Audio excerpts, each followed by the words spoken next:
Hi,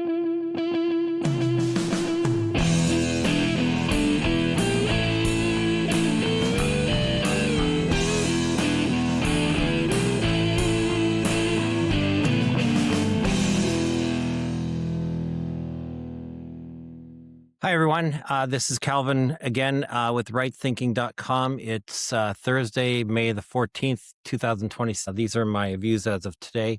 I just completed a video, an overview video about what the podcast rightthinking.com is about generally, but I did say that I was going to break down at least my top three topics that I intend to focus on the most and give their own sort of overview or index video for. And so that's what I'm doing today. So the first topic that I'm doing an overview video for, one of the major topics that I'll be doing on this podcast is talking about music. And most of what I talk about will be about Christian music, Christian rock more specifically, but not exclusively. I am into normal secular rock as well. I like a little bit of country. I've been getting into some jazz lately, but my core genre of what I'm into is Christian rock. So, but let me tell you a little bit about myself first and help you understand sort of where I'm coming from. So, I grew up in a family that loved music. My parents were both really big into Elvis. So I heard Elvis around the house lots of times. Even my extended family, when I'd go over to aunties and uncles' houses, everyone had Elvis. Everyone loved Elvis. It was sort of the music of their era. A little bit of Beatles. My younger uncle was into Beatles, and he had some Beatles records too. But for the most part, it was Elvis that I grew up on. So those were my formative years of what I grew up with. And I do have some Elvis albums myself, of course, but I don't collect everything. There's just way too much from him, right? So that's the home I grew up in. I grew up I'm an 80s child. High school, 1986. But for me, the music of that era, I was not into. I didn't like Madonna. I didn't like Duran Duran. I didn't like Culture Club or any of the stuff on pop radio at the time. So for me, I looked backwards in time for music. And so I started getting turned on to a lot of the sounds from the 1970s. And I specifically remember really being turned on to Sex Pistols, Never Mind the Bollocks. I mean, it's nearly a perfect album, right? It's so really good in so many ways. I love that album. I just got one of the sought after bootlegs for that band, Spunk. I got a copy of that, and it's really a cool album as well. So yeah, so I went backwards, and I liked the Sex Pistols. I sort of like the brash attitude that there is with the Pistols and with punk generally. And I still do listen to punk today. I don't like, I wouldn't say it's my favorite genre, but I do like it a lot. I like the New York Dolls a lot as well. I don't really like modern punk with that sort of driving beat or Green Day or anything. I used to be into Dead Kennedys, but not really anymore. I more like the old school punk, which, like I say, the New York Dolls, Sex Pistols. In fact, I remember watching an interview from the Sex Pistols saying that, they didn't really know they were making anything called punk. For them, they were just playing rock and roll. And so, yeah, that's kind of how I feel is it's just really good rock and roll. I also like power pop, which is sort of related to punk, right? I heard another YouTuber say that power pop is the more melodic side of punk rock or garage rock. So I would tend to agree with that. So yeah, I like Big Star. I like a lot of their music and everything, right? So anyhow, but I kept rolling backwards. And as of today, I'm 58 years old now, and I would say today and for the last 10 years probably, and maybe into the future, my main genre that I like is psychedelic, and not as much. I don't like pop psychedelic, but I like heavy psychedelic. Okay. Yeah. Like the really strong fuzz guitar, the heaviness, the wah-wah pedal and things like that. That's the kind of heavy psych that I'm into. I'm not so much into pop psych and things like that. So yeah, I am. Yeah, that's my main genre for sure. I do have things like Strawberry Alarm Clock, which is more on the pop side, but I got them for a good price. They're not things that I completely seek out all the time. So I really like Bob Seger's System, his early stuff, the psych stuff. That's really good too. So I do like that. I like prog rock a lot too. I really like prog. To me, prog is the rock version of what jazz is. So I would say that jazz is very, very intricate music and highly specialized and takes a really good person to play jazz properly, and I would say that's the same for prog rock. So I really do like prog a lot. Yeah, so that's one. Blues rock is another one. I really like blues rock. In fact, I will say that blues is sort of the foundational genre of what I like the best. So the other genres that I do like are the genres where blues is definitely, you could tell it's been influential on the band and you hear it in the background of their music.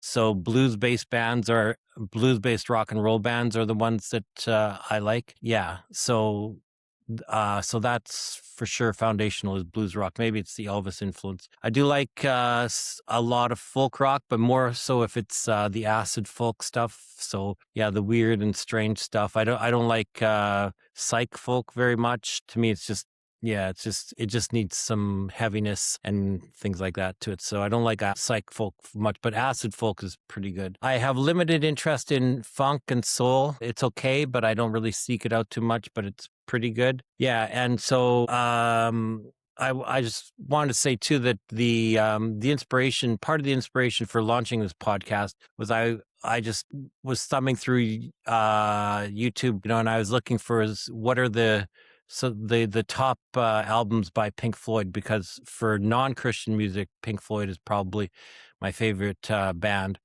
And then I came across a video by Pete Pardo of Sea of Tranquility, and so I watched his video about his top 10 Pink Floyd albums, and I agreed generally with him for sure. And I watched a few more like them, and then that's how I sort of got hooked on the idea of doing this podcast. Is I was looking around, and there wasn't many people doing podcasts about Christian music, and if they were doing it on heavy metal, and I do not like heavy metal. I've sort of listed most of the genres that I like. I also like grunge, by the way, but the heavier grunge. But yeah, and I know, people say, well, if you like heavy, why don't you like metal? I don't know.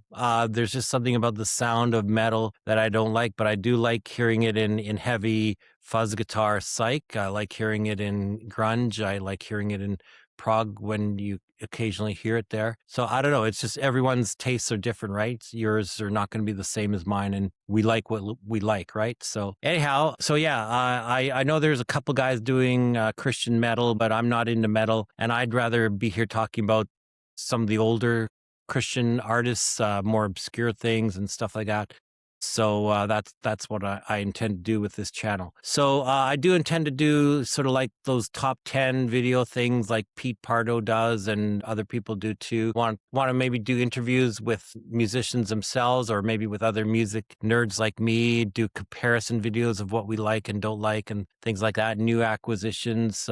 I am on Discogs as a seller and on Whatnot, by the way. I might have mentioned that I'm currently in Ontario, though, so because of the Trump tariffs, I'm not selling as much because most of the market is in the U.S. and it's just weird right now. If you're into Christian music, I do have about 500 titles that I am selling, and non-Christian too. I have some psychedelic, and I recently acquired a collection of 80s stuff, just regular 80s stuff. So I'm always looking to acquire collections. So you can always message me and ask what I have, and I'll tell you. I'm also on Whatnot too, by the way. I'm a seller and a buyer on there. So you can look for my profiles under Discogs and Whatnot. They're both under my podcast name here, Right Thinking. Okay, good. Well, I just thought to end this video, I'd just show you two highlights that I have from my collection.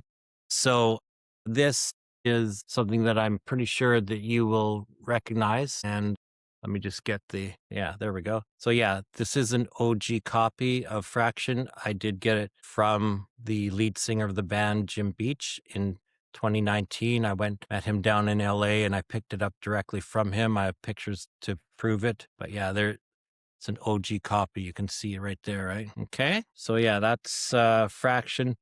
I also just want to highlight that this is my favorite artist ever, Larry Norman, and this is probably his most famous album, Only Visiting This Planet. This is the first version of it. I actually have a DJ copy. It's a white label promo, and there's actually a card in here as well that talks about, is an invitation for the executives of the label to hear Larry do a personal concert screening of the album to only them. So this is a ticket for that event. So this would have been the first time that people would have heard Larry playing this album for them. And this is before the record went out to any of the radio stations or anything like that. But if you don't know Larry Norman, don't worry, I'll be talking about him lots on this channel. He's called the father of Christian rock and roll, although I know he didn't really like to be called that. But I like the way Discogs describes him better. If you look him up, his artist description, they call him an early pioneer of Christian rock. And that is sort of how I prefer to talk about him. I did know him and everything, met him a few times. I saw him in concert at least 3 times. If you never experienced Larry, it's unfortunate because he's with Jesus now, but his concerts were amazing. You came out of there, you were rocked, you had a good time with great music, but you also felt a lot closer to God because of things, the things that he would talk about between songs and even the lyrical content in his songs. I mean, that's what I love about Larry is his lyrics are so rich, and then you combine it with good music. It's just amazing. I sort of wish Larry had been a little bit harder maybe in his music, because as far as musical style goes, I do lean more towards Fraction, but the lyrical content of Larry and then his music, and he made over like 50 albums, right? He influenced so many other people. So yeah, it's just an amazing artist that everyone should own. You can collect a lot of his albums, but if you were to start with one, I would suggest this one. All right, well, that's it. I'll let you go for now. Thanks. Talk to you again next time. Bye-bye.